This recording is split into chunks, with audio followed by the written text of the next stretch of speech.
My name's Kristen Fletcher. I'm the chapter president of the Wood River chapter of the Idaho Native Plant Society.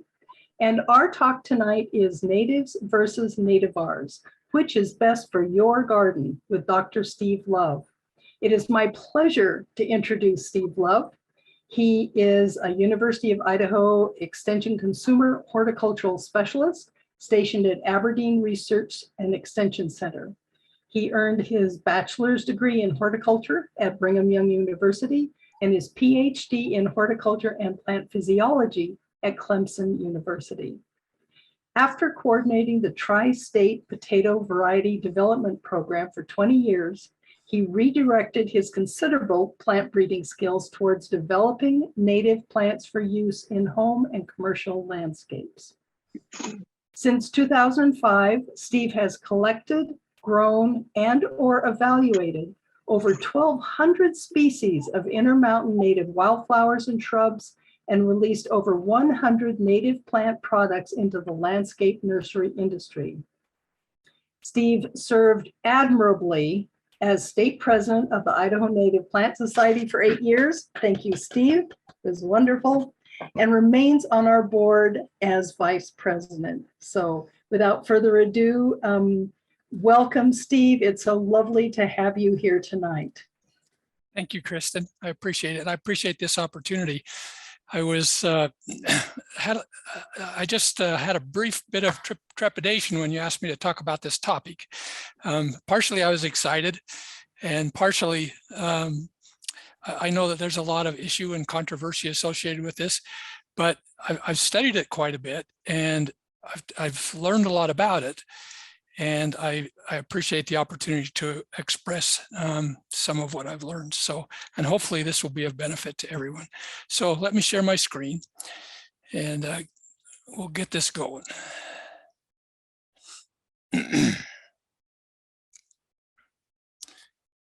Okay, I put up a little cartoon here. So you think you can plant a native garden routine. So the judges are there and they say, do you think this girl has native talent? That's just kind of a reflection of us. We're the people who are kind of putting on the show. We're creating something that's unique when we work with native plants, and creating something that I think is becoming more and more important. So the topic that I'm going to cover is native versus nativar. And I asked two questions on this title slide. One, which is best? And the other, what's the difference? And the first question, I'm really not going to try to answer because there's so many answers to it, and it depends on what you're doing and what you're trying to accomplish. But we'll talk enough about what the differences of natives and nativars that maybe for you, you can make that decision on which is best. And what's the difference? Well, I think I'm going to give you a pretty good discussion on what's the difference. But when I get to the end of it, if it still looks really jumbled to you, then I've probably done my job, because it really is jumbled. It's something that's difficult to parse out. Now, I will say that as I go along with this presentation, once in a while, I'm going to throw up a question on the screen, and I'm going to ask that question, and I'm going to take an answer or two and see what your thoughts are concerning that particular topic. And I'm hoping that will bring more information into the presentation, as well as give everybody an idea of what kinds of thought processes are going on about this topic. So let's begin. Let's talk just a little bit about what is a native plant. And here's one of the basic problems that we have with native plants and using native plants in different horticultural aspects in gardening and establishing habitats and supporting pollinators and all of those things, is what is a native plant. And I think every one of you could give us a definition, and most of you would probably give a definition that's different than the definition given by others. I would give you a different definition, I'm sure, than any of you would give. And the problem is we cannot, as native plant connoisseurs, if you will, we can't decide on what the proper definition is. So that makes it difficult for us to know whether what we're using is really native or really not native. Is it native only if it grew within 50 feet of where you're standing, where your garden is at some point in history, or is it native if it's a species that existed close by? But now if you're going to use it, you have to derive it from some other source because it no longer lives where you live. There's so many aspects to this. But you see here a picture of my wife sitting looking at Bloomington Lake, which is a wonderful place if you've never been there, in southeast Idaho. And she's sitting kind of in the middle of a pile of Castellea miniata. And that Castellea miniata, I'm pretty sure, is native. It's probably been at that site. It's native to the Bloomington Lake area. And that's part of what you have to do when you talk about native plants is put a couple of pronouns on it so that, so that you, and I'm not even sure that they're actually pronouns, but some descriptors on it that tell you what you're meaning by the term native plant. Is it native to Bloomington Lake? Is it native to the Intermountain West, to the Great Basin? It's you have to define what you're saying, what you're trying to accomplish with using that word native plant. But anyway, it creates a problem. Now, what is a nativar? Well, nativars, with a very general definition, are plants that were collected or derived from native plants, but then went through some kind of a developmental process so that it was more suitable for use in the horticulture world, for gardening, and for the average Joe to be able to plant them. And so I'm going to talk a little bit about nativars, and I'm going to use penstemons because I know a lot about penstemons for some illustrations of some of the points I'm going to try to make. But the picture here you have is Penstemon barbatus, and then it's elfin pink, and the elfin pink is a cultivar name. But in this case, because it's derived from native, then we could call it a nativar name. And you can tell because it's set off by two single quotes. And so it has a name. It has a product name, a market derived name. Okay, and so that's part of this nativar definition and process. So how have we derived this name nativar? Well, you've got native and you've got cultivar, and cultivar is a designation or name given to a cultivated type of a species. And so in most of you are familiar with taxonomy. In taxonomy, we have genus name, we have species name, and then sometimes we put a variety name or a subspecies name. Cultivar is similar to that variety name, and in fact, sometimes in gardening we go to the store and say, "Do you have this particular variety of bean? I want to plant it in my garden." Well, it's not really a variety, but we've come to call it variety, and that's because that designation kind of takes the same place as this cultivar name, which is a cultivated variety. Is not cultivated. It's something in the wild, but a smaller division. Cultivar is a smaller division of a species, but it's a cultivated, a name for a cultivated type of that particular type of plant. So if you take NAT from native and IVAR from cultivar and put them together, then you come up with this nativar designation that Alan Armitage came up with in 2008. Now, what is a nativar then? I looked this up on the internet, and I came up with this definition of nativar, and it's fairly complete, and is very similar to many other definitions that I've seen that are published in different places. And so let me read it really quick. It says a nativar is a cultivar, a cultivar is a plant that has been bred by horticulturists through cloning or hybridization to enhance desirable qualities such as disease resistance or longer bloom time. A nativar can be a hybrid of 2 or more plants selected to breed, or a clone of one particular desirable wild plant. So basically in this definition of nativar, they're saying that it's either a hybrid or it's a clone, okay? And that's very simplistic, and it's actually not really correct. So what then is a nativar? Well, the reality is a nativar is anything like this Penstemon barbatus elfin pink that has been given a cultivar name. It's wild derived, but it's been given a cultivar name. And many things have been given cultivar names, even if they're derived from native plants, and they aren't necessarily hybrids and they aren't necessarily clones. So here we get into a very interesting, to me at least, discussion. And remember, it's simple until I make it complicated, because it's going to get complicated by the time we kind of separate out all the ideas and understand them. Okay. So let me begin this discussion by talking a little bit about the genetic and morphological characteristics of what we call wild native populations.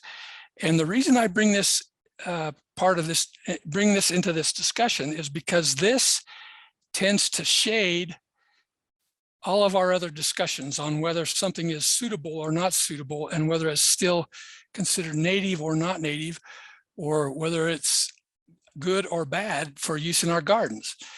And the things that native wild populations have that are very important in habitat is, one, genetic variability, a high level often of genetic variability. And that means that you have, every plant is in that population is probably just a little different, just like a population of people, and that some have certain characteristics that make them be able to survive better in some seasons or during an epidemic of some disease or insect or something that's going to damage the population. And because every individual is different, every individual will respond differently to those pressures, what we call evolutionary pressures. And as pressures change, because every year you have a different set of pressures. In fact, in a single summer, you might have several different kinds of pressures that cause something to do better and be able to reproduce better than another plant nearby. And consequently, that makes a population adaptable to changing conditions. And those changing conditions may be short-term, or they may be long-term, something like global warming that we're dealing with now, which has very long-term implications, but very real pressures on these plant populations. So, and then the other thing is that the characteristics that we have in a wild population is that the morphology, in other words, a plant can change. It can change because you have all this variability going on, and those plants are intercrossing, and at the same time those pressures are applied. The morphology can actually change, sometimes fairly quickly, into a plant that looks just a little different than the one that was there maybe just 10, 15 years earlier. But on a long-term scale, hundreds of years and thousands of years, these changes can be significant. And so you have all these pressures, and the morphology responds to it. And then all that morphology interacts with everything else around it, other plants, insects, animals, mammals, all kinds of things interact with that. They eat it, they eat the berries off of it, they hide under it, whatever. Those plants become interdependent in a habitat situation. And as a result, and those other animals and plants will evolve too, and they evolve together. And so consequently, often they become very much interdependent on each other. And if you have changes, significant changes in a short period of time, in any component of that habitat, in any species, it can change the whole habitat. And so consequently, for you to have a healthy habitat, the morphology must remain stable enough so that, those interdependencies remain, even though there are these elastic changes, small elastic changes that are happening continuously. Okay, so that's important. Those are important principles for maintaining wild populations. And those are principles we have to understand as we try to deal with most of our habitats in the world, in fact, that are disrupted now and have problems and no longer are very balanced. And we're trying to recreate some of those balances, and we have to understand those principles to make that happen. And so consequently, we give a lot of high credibility in native plants to that genetic variability, to the adaptability, to those morphological interrelationships. Now, question, are they important in an urban landscape? And I'm going to let a couple of you talk about, answer that question for me. So if you want to answer, and please answer, I like to have interactions in a talk, and I think it's very important for all of us to hear the opinions of the others. So please, are these characteristics, they're very important in the wild, are they important in an urban landscape? Just unmute yourself and speak. Hi, this is Carolyn with my mom, who taught me many things about native plants in the upper Midwest. And I think they're incredibly important. Even though we have wild spaces, I think we can create little tiny mini biomes, even if they're like 6 to 12 feet, to see what would grow that can be adaptable without overuse of water, kind of like a xeriscape, but maybe a little more plump with the water, especially with the seasons here. Okay, thank you. Steve, Anybody else?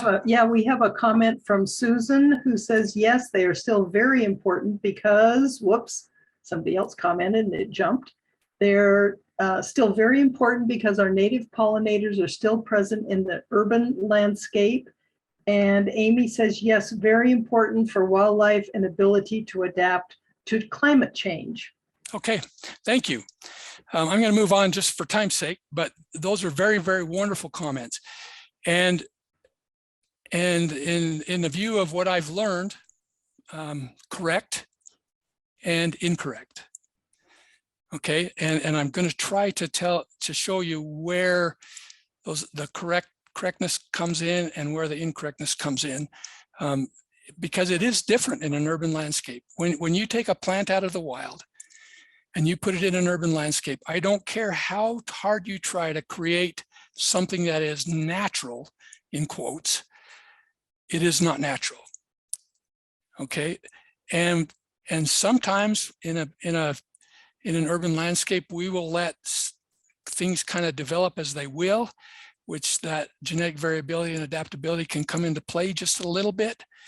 But often we don't really let the natural turnover occur the way it would in nature. And as a result, it changes many of these things in a population, in a garden. Okay, and so I'm going to talk a little bit about that and talk about why it's still important and how we can meet the criteria of the things that make it important, even though it's really not the same. Okay, so let me go on to the next. So genres of native plants and nativars. Okay, so we can get wild plants and bring them into our garden, or at the same time, I'm talking a little bit also about maybe revegetation and restoration kind of activities that we do actually in the wild.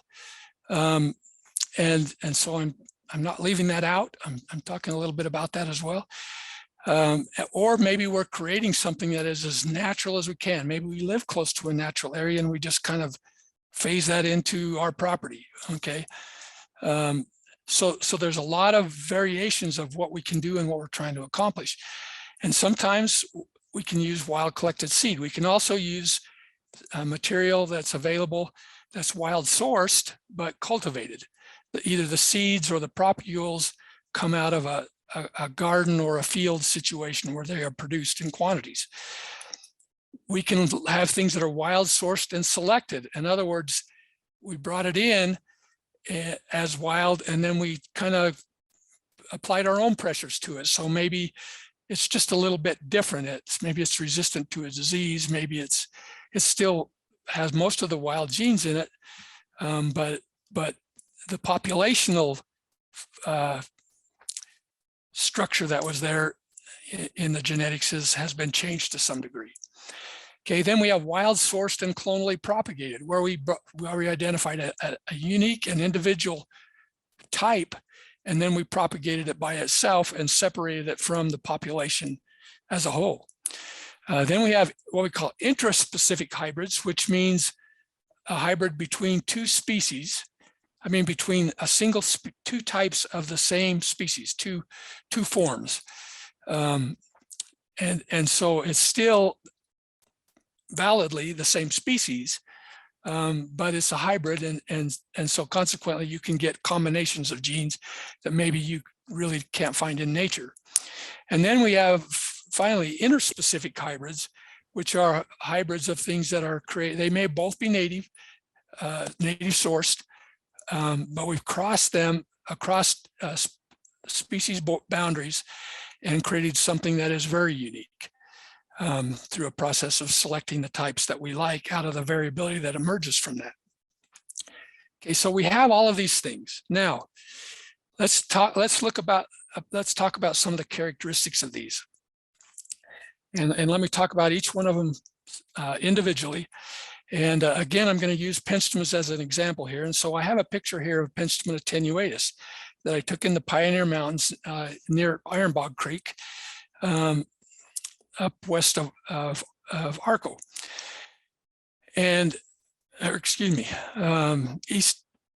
west of Arco, not east, west of Arco. And so, okay, if you go out and collect plant seeds from the wild and have a wild collected population that you put in a bag, if you collect from enough plants, and if you collect from a wide enough geographical area that includes that population, you can basically harvest most of the genetic variability that exists in that population.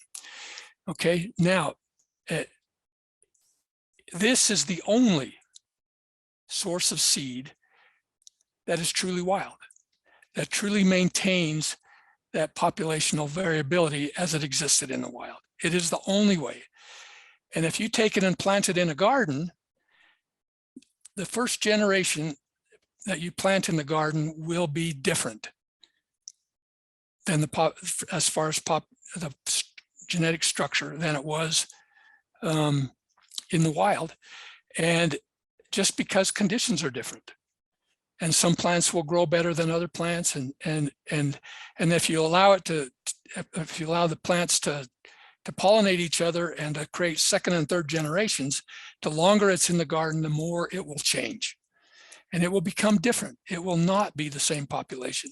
It only takes one cycle of sexual reproduction in the garden for it to be completely changed, because you're applying different pressures to it. And different plants succeed and different plants survive than they do in the wild, okay? So this is the only way that we can really collect the wild. But as soon as you plant it, it's no longer wild, okay? Now, we have a lot of material that we use for restoration in the wild that is wild sourced and cultivated, okay? And so here's a field of Penstemon strictus bandera, and there's quite a large field of it here that's going to go to seed, and then they're going to harvest the seed and sell that for restoration purposes, as well as for people who want to buy small lots of seed to garden with. Now, the populational variability for this kind of first of all, it no longer really has the populational variability, but the genetic variability can change significantly for the reasons I've already spoke to, but also because often when these types of cultivars are developed for restoration purposes, the individuals that provide the genetics for this particular field may have come from a number of different populations spread across a wide area. And that's actually a strategy we have used in restoration, because if you get a lot of variability, because it comes from a lot of different populations, sometimes if you take it out and plant it in a specific spot, at least some of the plants that are in that seeding will be adapted to that spot, and they will take over and begin to reproduce in numbers, and over a period of a few generations, you'll get a population that is now again adapted. Okay, so you may have less variability than you do in a population, or you may have more, depending on how it was collected and how it was put together in the end. But you will notice that this is Penstemon strictus, and you will notice, and it's used for restoration, but you notice that it has a nativar name. Why is it a nativar name? Because it's a cultivar name of wild-derived native plants, okay? And it has 2 single quotes. Okay, and here's Penstemon barbatus, coral baby. We talked about this one. No, we talked about a different one, elfin pink, coral baby. This is another one that was derived from native plants, and it was wild sourced. And then they found some individuals in this particular population that were shorter and had more pink rather than the dark red flowers that are common for this species. And so they isolated those plants to the point where they could allow the plants to intercross, but they were all pretty much looked the same. And so over a few generations of selecting those particular types out of it, the seed source was stabilized for this particular morphology. Okay, but of course, by going through that process, you have reduced variability. And wild sourced and selected is the way that I try to develop native plants for gardens in my research project. I try to maintain as much as I can the wild genetic structure, but it is going to change. But at the same time, you have to realize that not everybody's going to be happy with a plant that is just collected and planted in a garden, because of that genetic variability that gives a lot of different types. Sometimes it's extreme. Sometimes you go from pretty to very ugly out of the same population, and you can't sell very ugly. Okay, and so that's one of the reasons why we go through this process of wild sourced and selected, so that we don't have the ugly, but we still have, as much as we can, the characteristics of that native species. But it's still coral baby, a nativar. Okay, now it hasn't been hybridized, it hasn't been cloned, but it's a nativar. Okay, Penstemon Pinefolius. This is a unique Penstemon Pinefolius. If you know, have ever planted run-of-the-mill Penstemon Pinefolius, it's a very dark red flower. And here you've got some kind of a morning primrose, an evening primrose in the middle of it. But those 3 clumps that are spaced out evenly across the picture are this Penstemon Pinefolius, and somebody found a yellow one in a population, and they collected it, and they brought it back to a garden. And I don't know whether it was the person who actually owned the nursery that collected it, or whether he got it from someone else. But a nurseryman got a hold of it, and he said, "Man, this is a wonderful plant in the garden, very different." And so he just started clonally propagating it. And so he was propagating a single individual, so that it had now static variability. It has no variability, populational variability. Okay, now this again, he called it Mercy Yellow, and this is a nativar. Most of you have probably at least heard of this particular Penstemon. It's probably the most popular Penstemon in the country, and it actually comes out of the Midwest. But this is Penstemon Digitalis Husker Red, and the guy that developed it lives in Nebraska, and his name's Dale Lindgren, and he's bred a lot of different Penstemon cultivars. This is probably his most successful, and he called this one Husker Red. He lives in Nebraska, and of course Huskers is Nebraska corn huskers, and it has become very, very popular for garden production all over the country. Now it is a hybrid, and when you create a hybrid in the F2 generation, which is when you create a hybrid, the result is an F1 generation. And if you let all the F1 generation intercross by themselves, this F2 generation, which is the generation after that, it blows up with variability. It has tremendous variability, all the variability of both parents that have come into it. And then you go through the process of identifying the type that you like and just selecting those plants out of it and doing that multiple times until you stabilize it into something that is fairly uniform and attractive.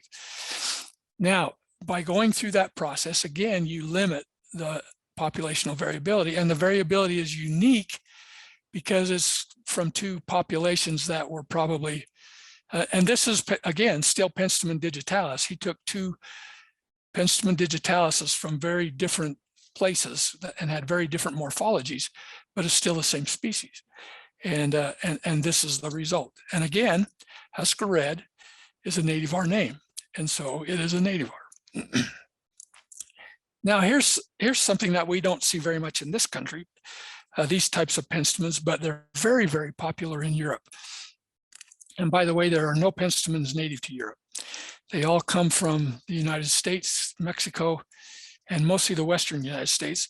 But some of the really popular hybrids of Penstemons are derived from very large flowered types, and some of those come out of the Midwest, and some of those come out of Mexico. And so people have used those sources for breeding populations and created some very, very unique Penstemons. And they're fairly far removed from our native Penstemons as far as their genetic structure and sometimes their appearance.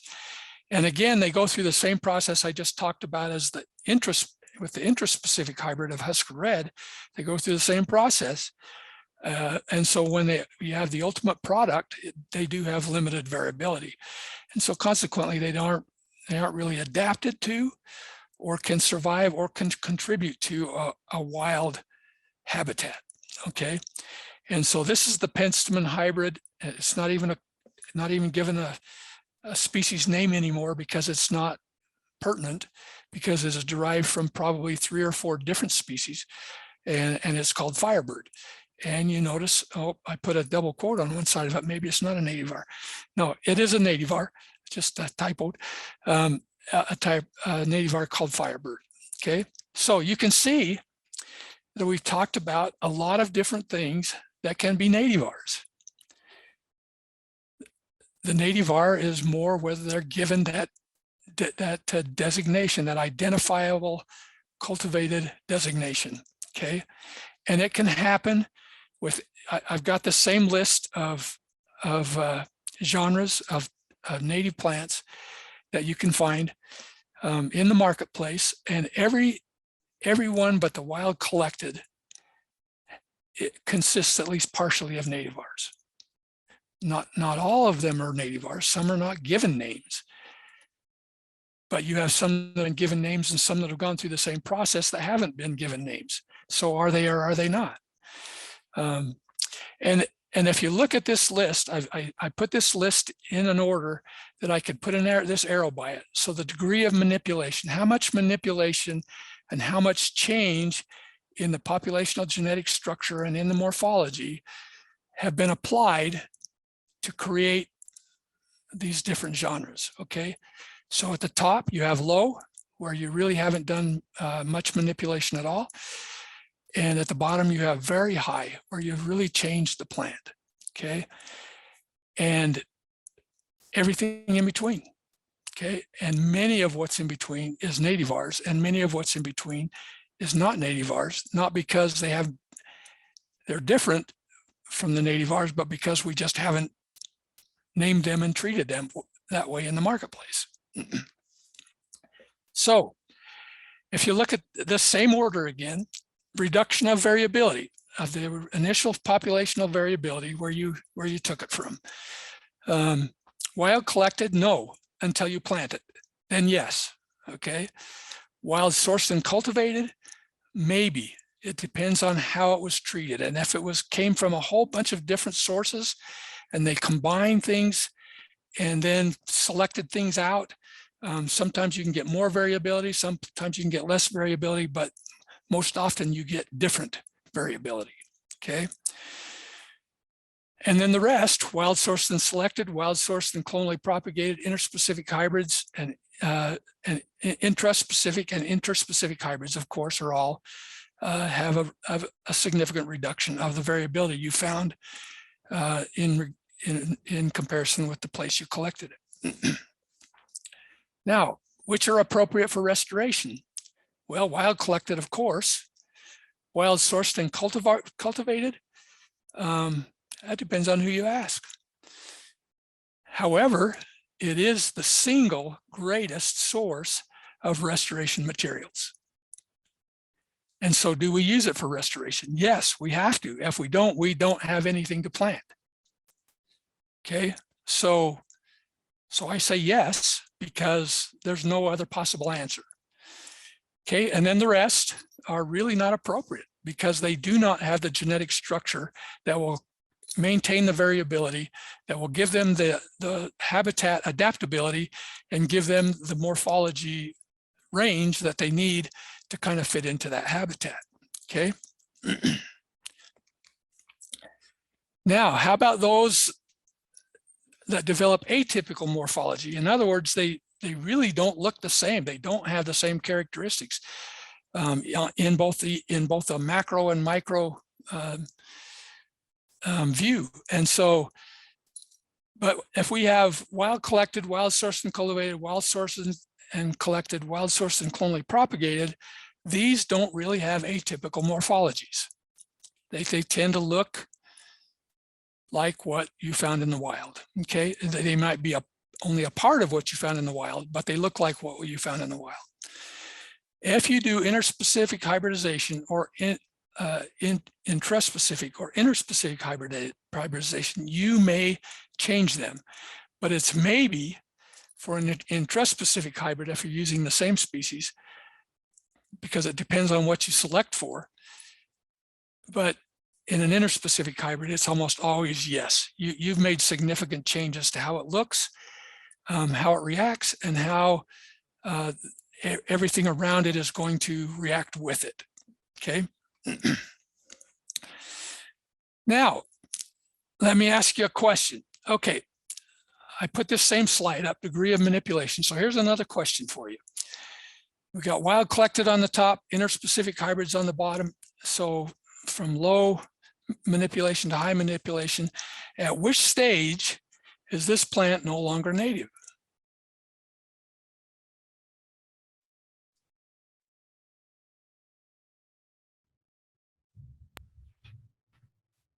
Feel free to type your response in the chat or just unmute yourself and give it a go.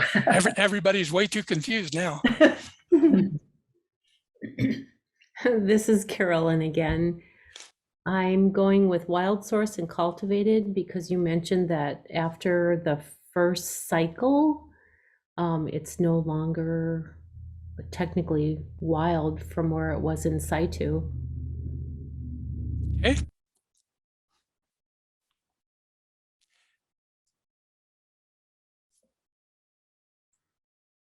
Steve, somebody, Susan's typed into the chat, it depends on how you define native. I think she's throwing it right back at you. That was going to be basically my next statement, because that's right. It is. You know, what Carolyn said is correct too, in that if you're going to use it in a situation where you're going to try to maintain habitats and create something that is similar to what has been or could have been in a specific site, the only possible materials you can use is the wild collected.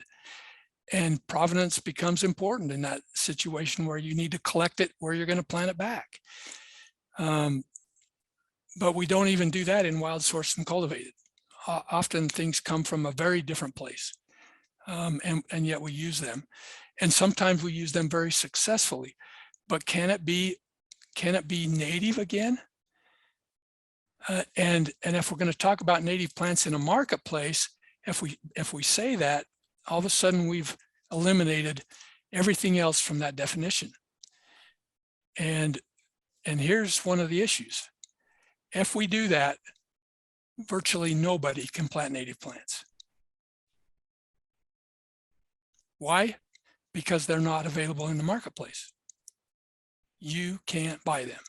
The only thing you could do is go out to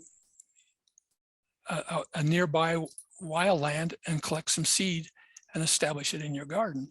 And that's the only way you could have native plants. And so it doesn't work. It's not that it's incorrect or correct. It's the fact that it doesn't work right now.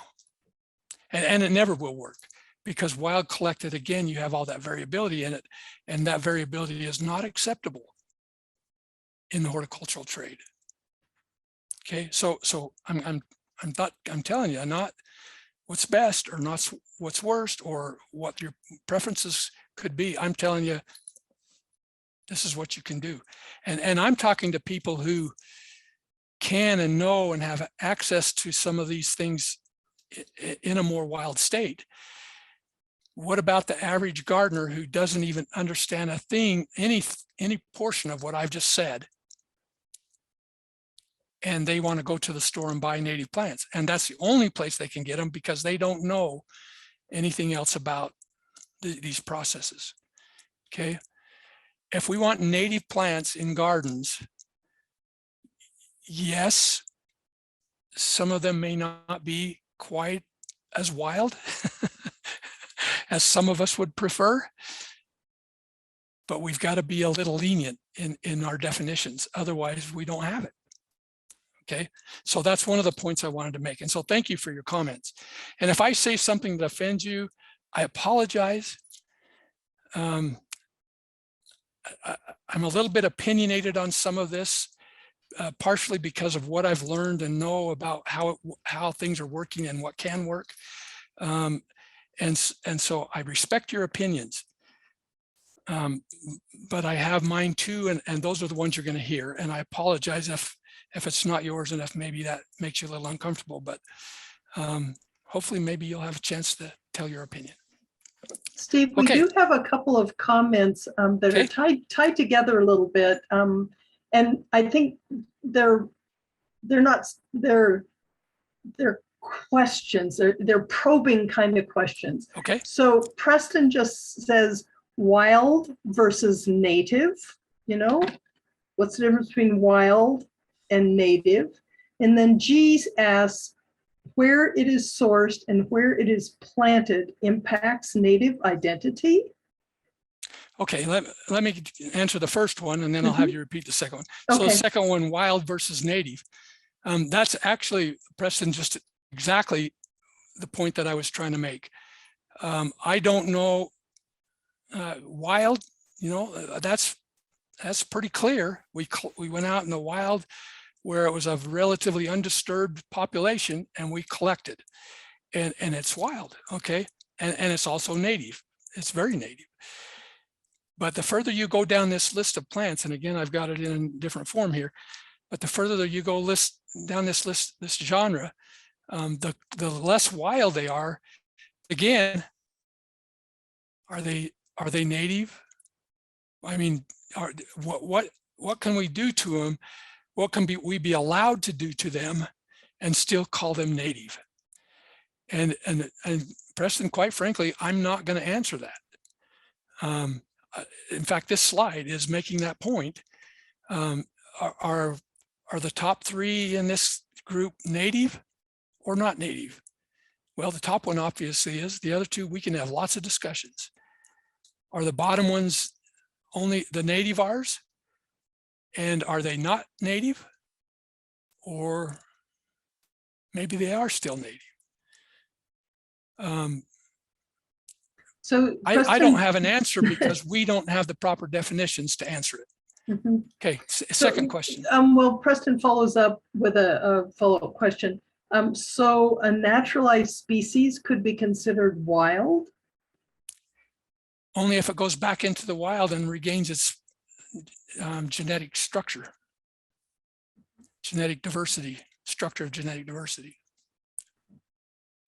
And then And it would have to go out and actually naturally hybridize with plants of the same species that were already out in the wild to be able to recover that. So if it has come into a garden, it is no longer wild. Is it no longer native? Hard question. Okay, the other question. The other question is, where it is sourced and where it is planted impacts native identity? They can, yeah.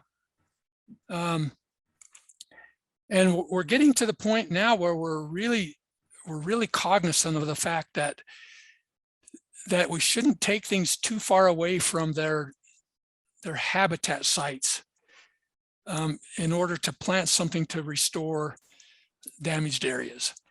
That it needs to come from pretty close. And although there's some discussion now that maybe if we're going to ameliorate the effects of global warming, which we may have to really take into consideration through these processes, that maybe we need to be thinking of actually changing those habitats artificially. So anyway, so in restoration and in trying to restructure habitats and wildlands, we kind of need to be cognizant of that. But do we in a garden? That's a whole nother question. Okay, and I'm going to talk a little bit more about that as we go along. Okay, so are the top 3 native? Is the top 1 native?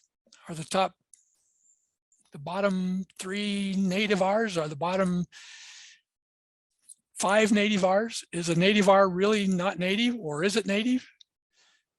Boy, those are hard questions. Like I said, I'm trying to really muddle it. I don't think we can really talk about it that way. And I think we have to look at what we're trying to accomplish and what the requirements of that specific goal are, and then do the best we can based on what's available. Okay, and so that's where I'm going to go. So at what stage is it no longer native? And we asked that question, at what stage is it no longer valuable? And I'll take answers.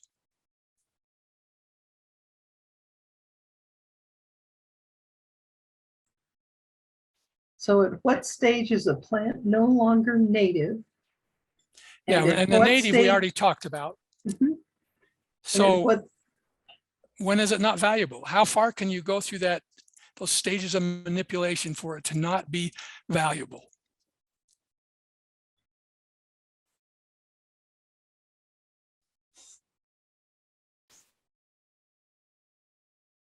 Well, I'll give it a go. It seems to me that it depends on what your outcome is to be. If you're planting a formal garden and you want, a red penstemon that's 18 inches tall and about 18 inches wide, then that's, you're looking for that value.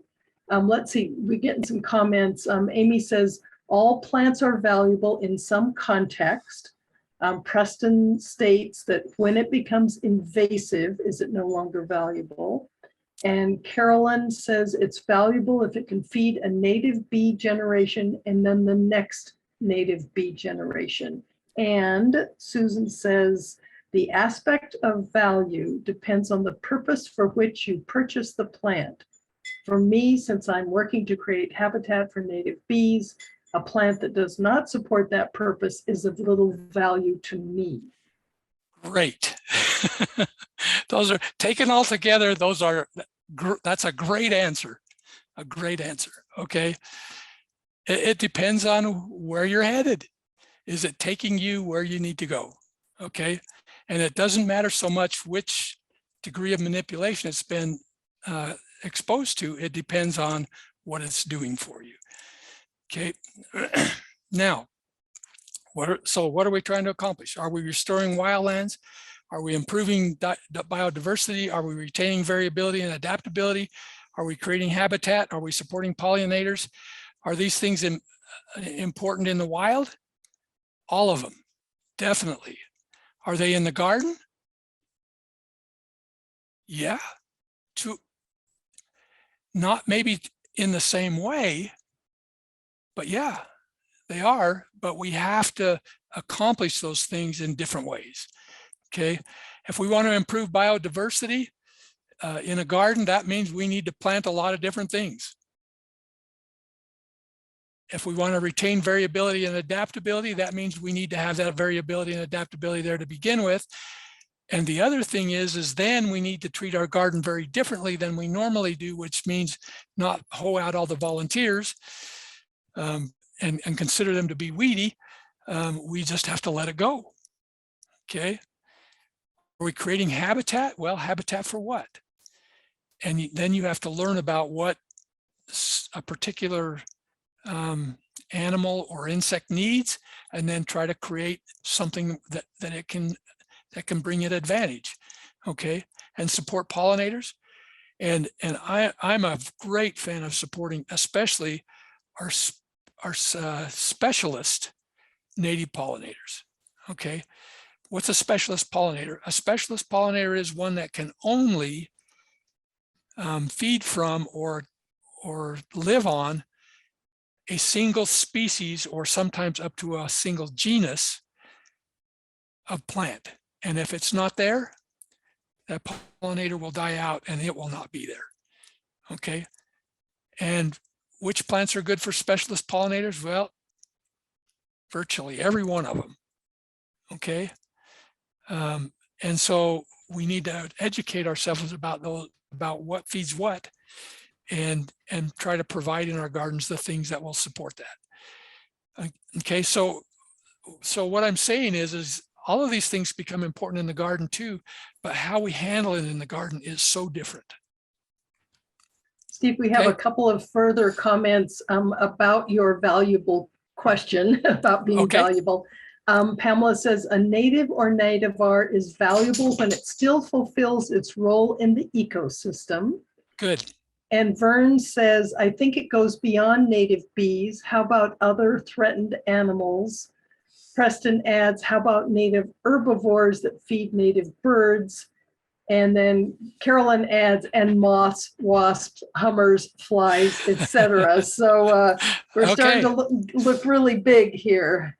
Yep, and again, those are all great comments. Yeah, that's. I think I'm accomplishing what I was hoping to accomplish tonight. So let us talk a little bit more about this habitat support idea. And I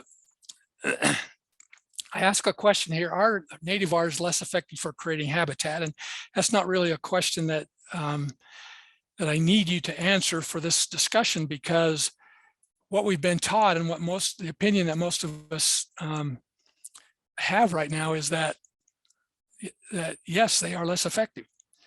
And so consequently, they may not be as valuable because most of us are trying to create that habitat. And we're trying to support pollinators, especially pollinators that don't have any other place to go. And but the thing is I've been doing a lot of research on this subject, and I expected to open this subject up and collect a pile of research papers a foot thick and wade through them and figure out exactly what's going on.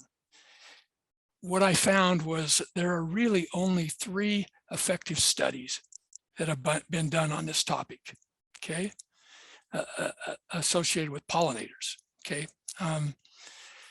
and really none that are associated with general habitat development. So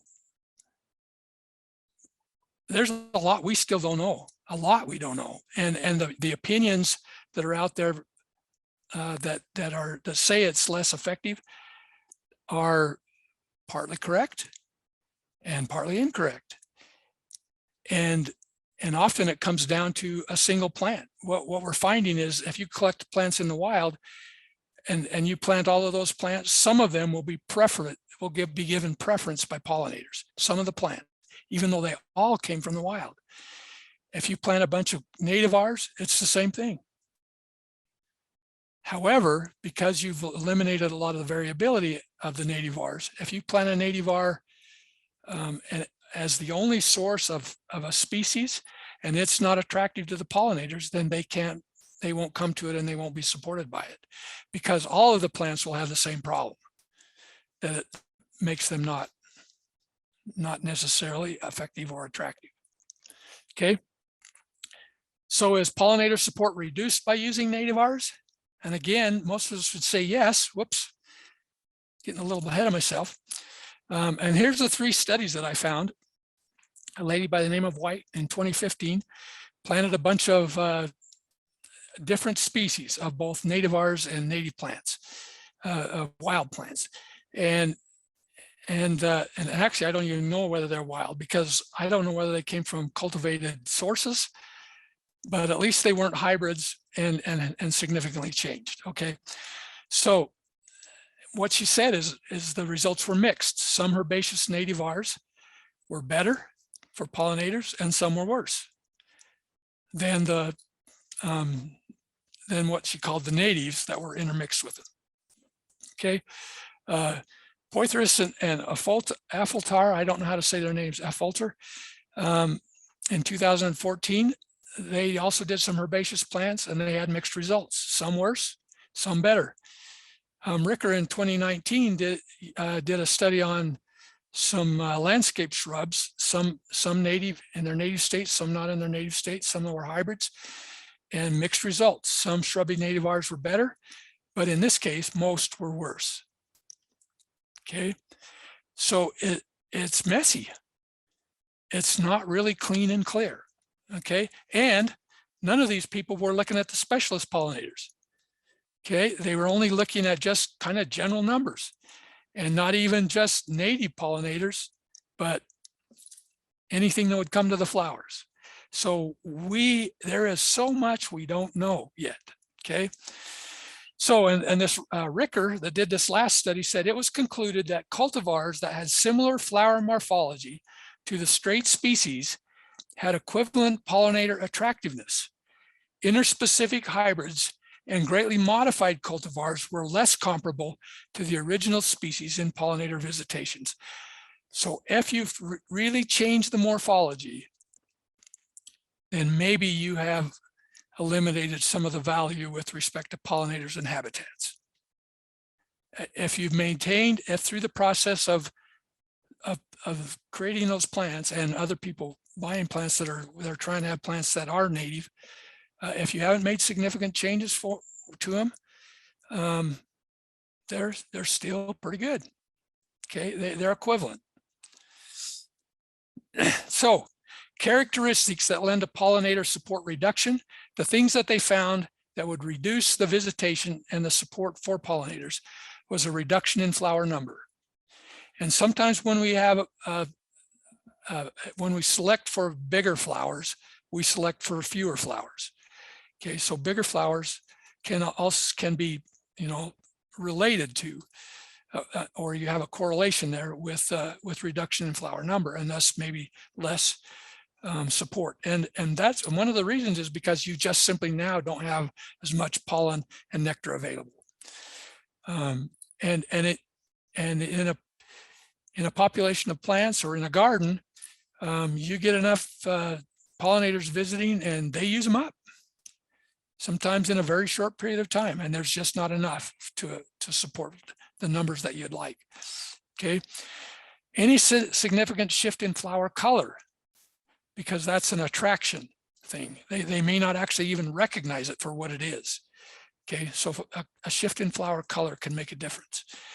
A reduction in nectar availability, and of course that's, that speaks for itself, and pollen availability too, because many things come to feed for pollen. And then If you have flower sterility or a lesser pollen supply, that really starts to come into play. And sometimes people who select for plants or breed for natives or nativars, they are actually looking for this because it creates a plant that is less invasive. Okay. And if you have morphological changes that limit pollinator access, like if you go through, like you see a lot of now like the blanket flowers that are bred for double flowers rather than the single flowers, anything like that that changes the morphology and the access for pollinators to get to where they need to be, to get the supply of nutrients that they're seeking, make them less suitable. Okay, so those are if there are changes in those things, then you may have a reduction in support. If you haven't changed those things, you're probably good. Okay, whether it's no matter how far in that manipulation process it has come. Okay, so how do special pollinators react to nativars? I don't know. I'm guessing it's probably similar to what we've just said, but nobody's looked. We don't know. Okay. But specialist pollinators do have very specific requirements. That's why they're a specialist. And if you change those requirements in the plant or those specifications to the plant, you will change their ability to use it. So I would say, if anything, specialist pollinators probably need things closer to what you would see in the wild than maybe some other generalist pollinators would need. But again, there's no figures out there. There's no way to really know. Okay, and I am going to ask this question: how critical is provenance? And I think hopefully all of you know what provenance means, but where did it come from? Did it come from northern New Mexico, or did it come from Wyoming when that native plant was collected? And does that make a difference?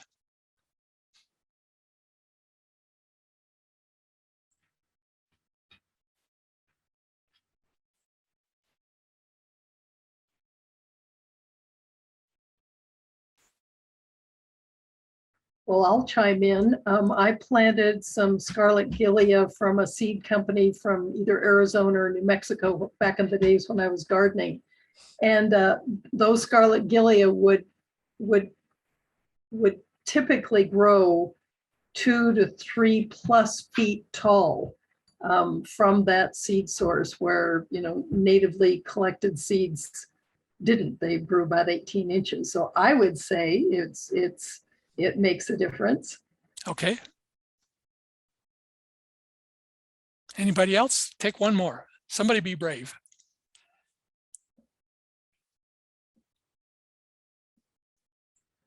Preston says, very important with changing climate variability. Okay. Provenance is important, and if you're doing restoration work, it's more important. If you're in a garden, it's less important. However, I have planted, for example, big-tooth maple. I've planted big-tooth maple at my house, and I've planted some that came from down in northern New Mexico and Colorado, and I planted some that came from near Palisades up here in Island Park, and the ones that came from the south couldn't make it through the winter. So hardiness is an issue in the garden, okay? But there may be other things that are important in restoration. So yes, it can make a difference. But I think provenance is more important in restoration work than it is in the garden if it will grow well in the place that you plant it. Okay. So in wildlands, I think it's more important.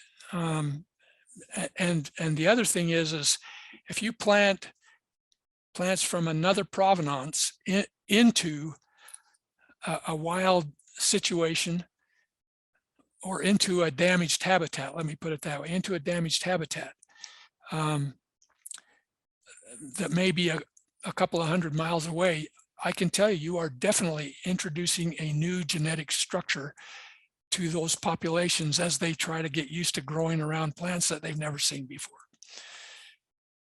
And so provenance becomes pretty, and you may actually change it, and you may actually make it worse, or you may make it better. I'll give you another example. This is so far from native, but it's an example.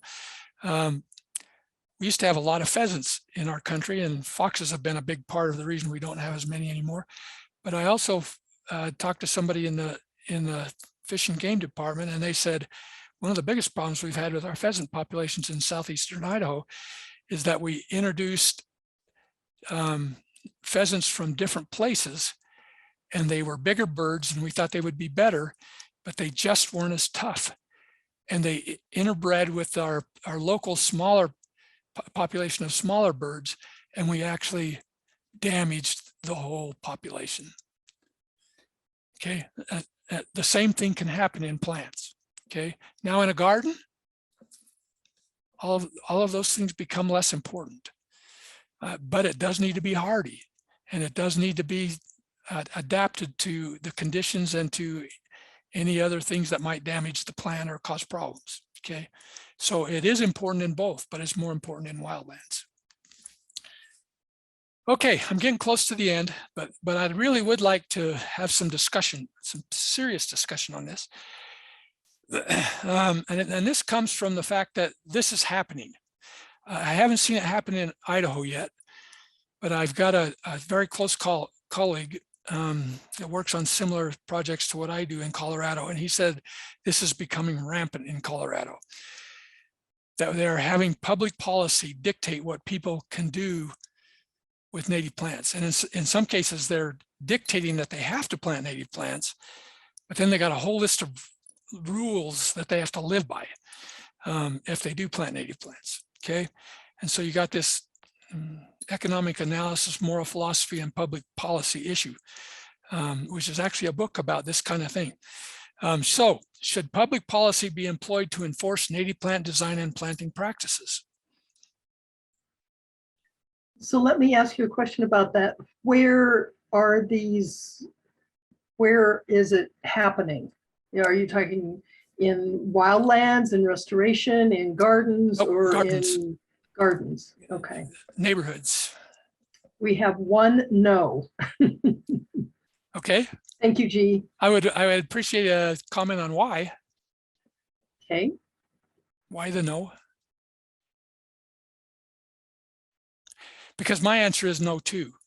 And I have very specific reasons for it. I'm just wondering if they're the same as mine.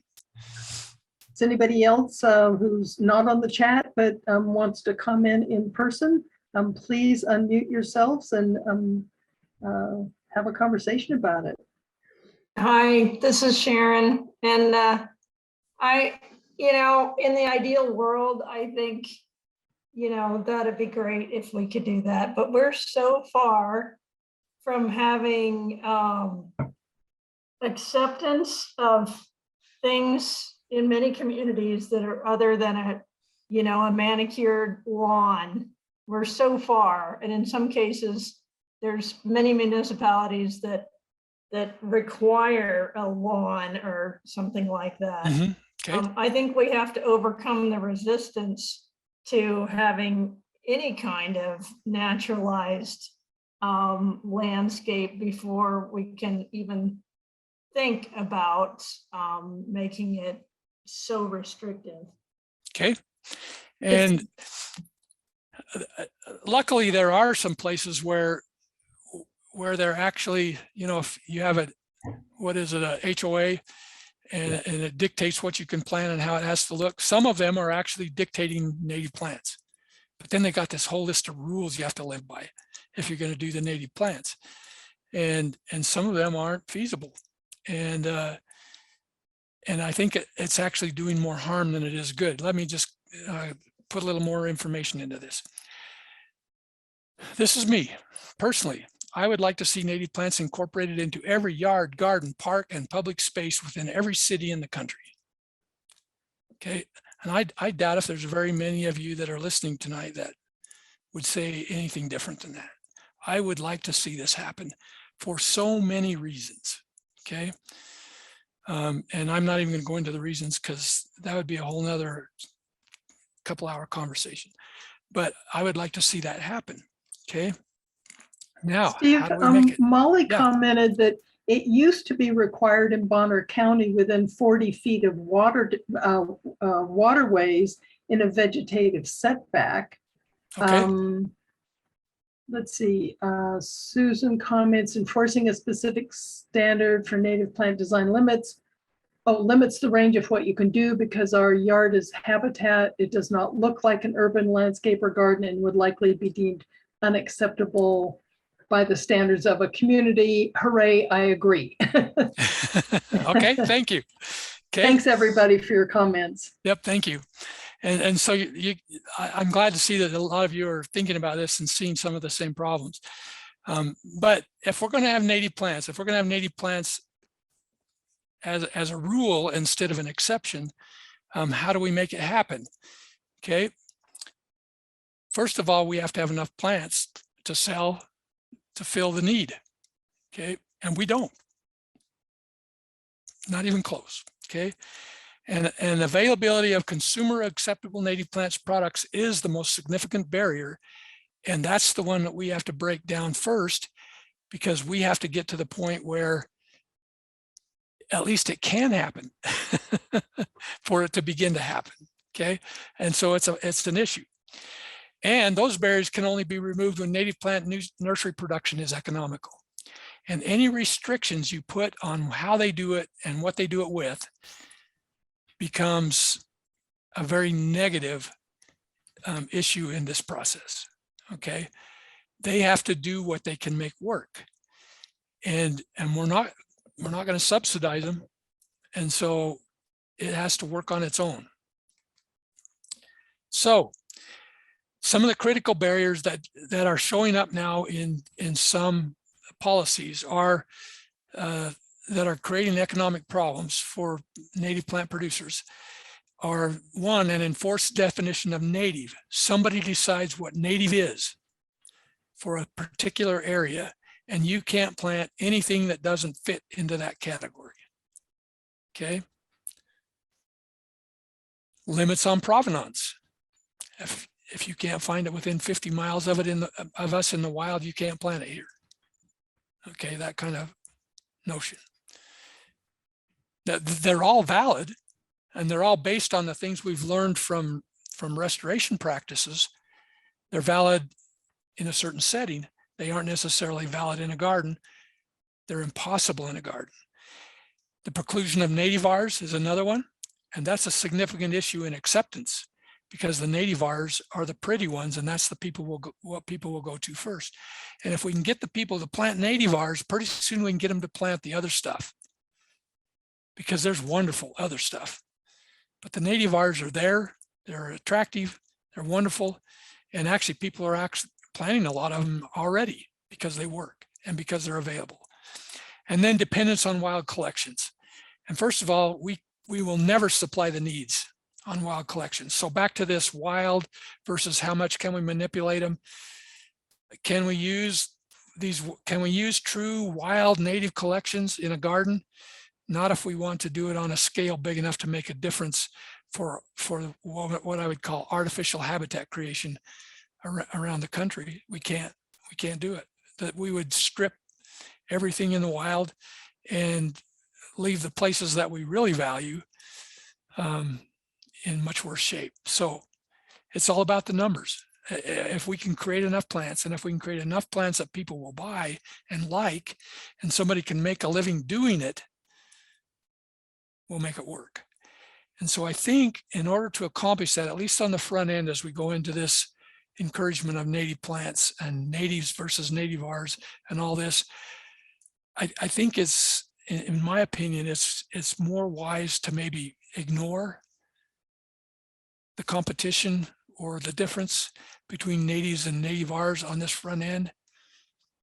And maybe some of us with more knowledge of it can take it a step further, but I don't think we're going to get very far with the average Joe on the street. without kind of ignoring that whole argument, if you will, I guess. So I hope I've confused you. First, it's simple. First, we look at the upside, then we look at the downside, then we look at the upside downside. I hope I've given you in this discussion maybe not so much an answer to the question as the tools to maybe decide how you want to use this to improve what you're trying to create. Because there isn't a solid answer. And it just depends on what we're trying to do. So any other comments? That's where I'm going to leave it.